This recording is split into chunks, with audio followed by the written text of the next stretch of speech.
So people are always asking me, they say, Matt, how do you get such a beautiful spot-free shine on your RV when all you're using is a bucket with a mild detergent and one of these brushes and then rinsing it off, and you have really hard water?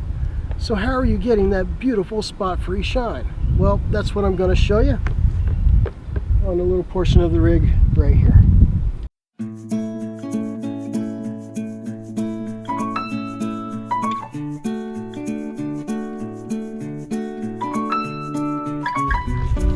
Let's wash it.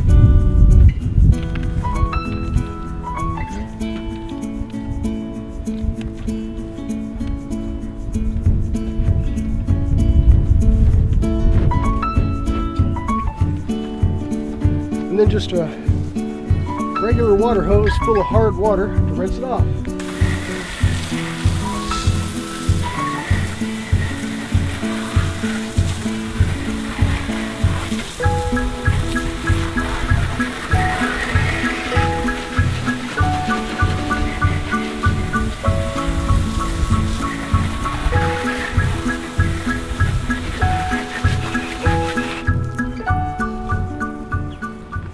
And now for the Nomadic Native approved method of spot-free shine.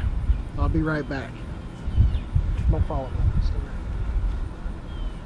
me.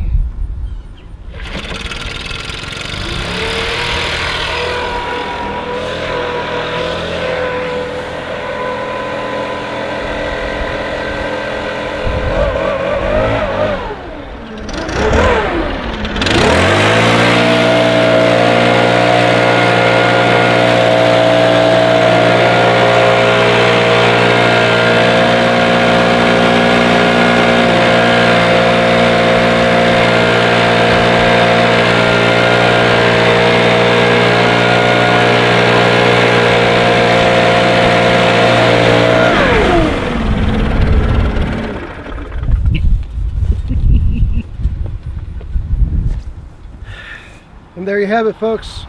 That's what we call American Indianuity. And let's take a close-up.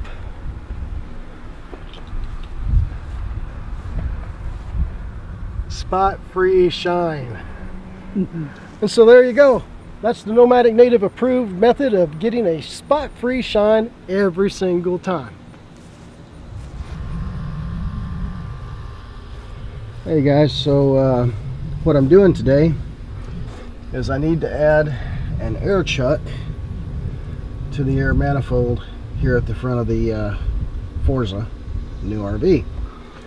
So the coach is leveled, and so all the air has been drained out of the system. That's kind of important before you take anything off that air chuck, I guess. I'm trying to get this camera set up right. Okay. So first thing I have to do is remove this plug. Takes a hex key to do that. So we just already loosened it. Then we're going to wrap the threads here with on the chuck with this plumber's tape. I guess is what I've always called it. I guess a lot of people call it thread tape.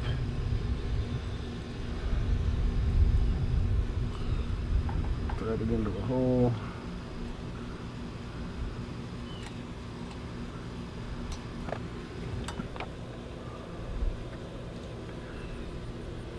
And tighten her up.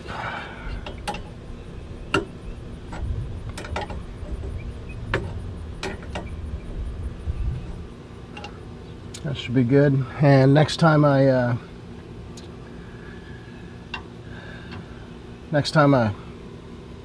air up the RV, I'll come out here and check, make sure there's no leaks. And there's the air chuck installed.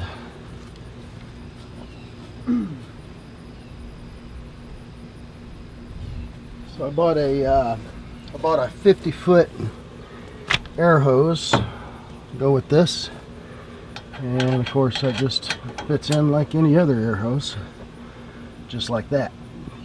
So now I have a way to, emergency air to air up tires, on both the RV and bicycles and Jeep or whatever.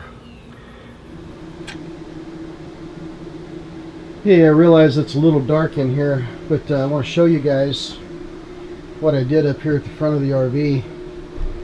In a Winnebago, you have a metal structure up here that surrounds the drivers, and then you have the front cap on there.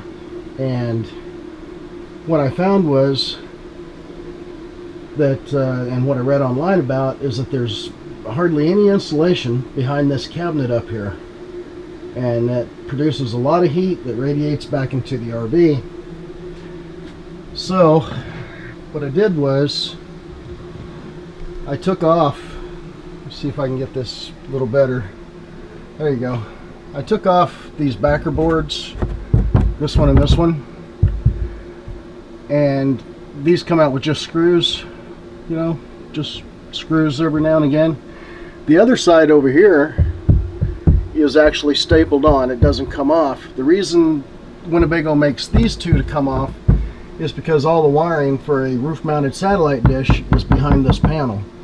So both of these come off, and what I did was I took regular R13 pink insulation, you know, it's meant for a house, and I put it all the way from here all the way across to here, and then again from up here all the way across behind both of those boards, and then just put the boards back on, and that's going to prevent a lot of that heat buildup coming through those cabinets.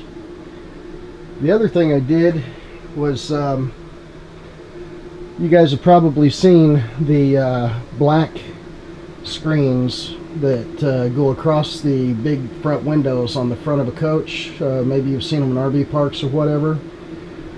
Well, you know, people buy those black screens, I guess, because number one, they look nice. Number two, you can see out, but people can't see in. And number three, because they do block a certain amount of heat from hitting the windshield and heating it up, and that big piece of glass radiating back into the coach.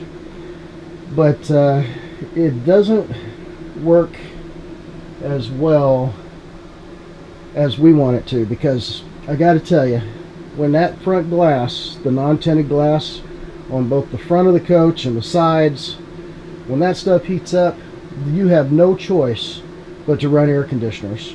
And when you're boondocking, that means running the generator. And we want to be able to boondock in nature for as long as we can without having that extra noise disturbing us and everything around us. So what we did is we went with our old standby.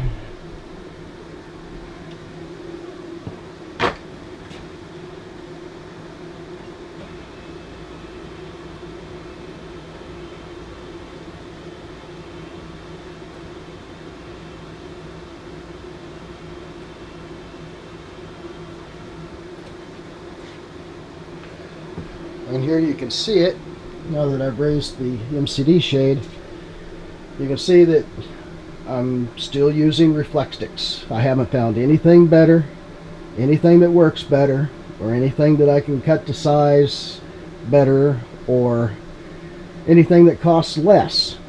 Not that cost is a super concern. Maria would like to have something that looks better, of course, but simply put, I can't find anything that works better and at the same, or that even works as well and at the same time looks better. So to prevent that big piece of glass from radiating its heat into the coach, we cut this piece of Reflectix. You can get it for about $43 for a 4-foot by 25-foot roll at Lowe's. And we cut it 99 inches across, about 39 inches top to bottom, or wide I guess you would say, and it fits in perfectly, pretty close. I might do a little more trimming to get out some of the some of this, but it actually fits in there real nice. And well, this afternoon when the sun is over there, it'll be directly on this front window, and things are going to be a whole lot cooler in here because of that reflectance.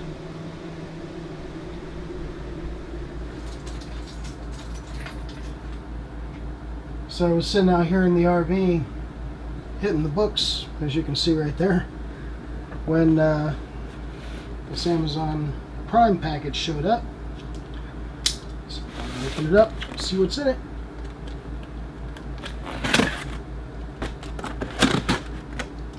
Pretty sure I know.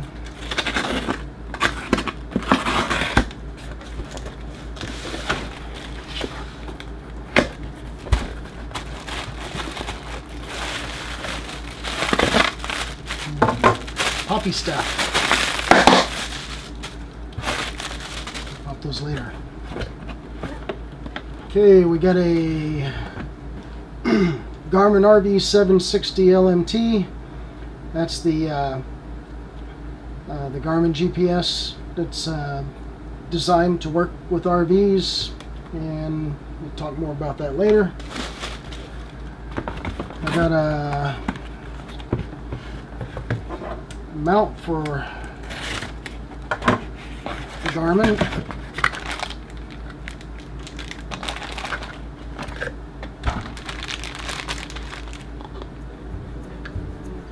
That fits on that, and Garmin fits on that, and that sets up on the dash. We'll take a look at how that works later. And the second thing I got is a tire pressure monitoring system. Easy RV from Easy RV Products, and this should have